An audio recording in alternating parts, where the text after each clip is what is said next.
और इस बीच एक बड़ी खबर निकलकर सामने आ रही है। इलाहाबाद हाई कोर्ट से जमीयत की याचिका खारिज हो चुकी है। आपको बता दें, उत्तर प्रदेश सरकार को निर्देश देने की याचिका थी।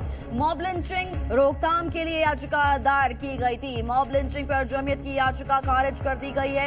इलाहाबाद हाई कोर्ट ने याचिका खारिज की है। एक बड़ा झटका जमीयत को लगा है। मॉब लिंचिंग रोकथाम के लिए याचिका दायर की गई थी और सरकार को यहां निर्देश देने के लिए याचिका दायर की गई थी, लेकिन अब इलाहाबाद हाई कोर्ट ने इस याचिका को खारिज किया है।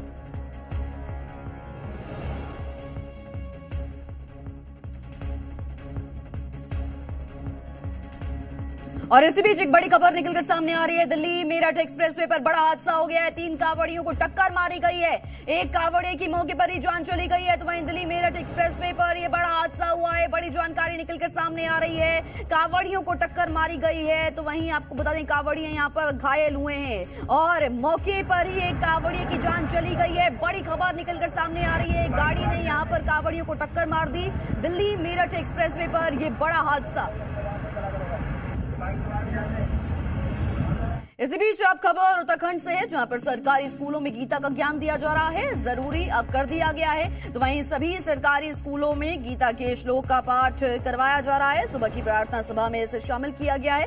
यह आदेश अब पूरे प्रदेश में लागू हो चुका है। आपको बता दें, उत्तराखंड के करीब 17,000 सरकारी स्कूलों में सुबह की प्रार्थना सभा में हर एक दिन गीता के श्लोक न सिर्फ उनका उच्चारण हो रहा है, बल्कि उस श्लोक का अर्थ क्या है ये भी बच्चों को बताया जा रहा है। और इसे लेकर माध्यमिक शिक्षा की तरफ से एक आदेश जारी कर दिया गया है और उसे सभी स्कूलों में लागू भी कर दिया गया है।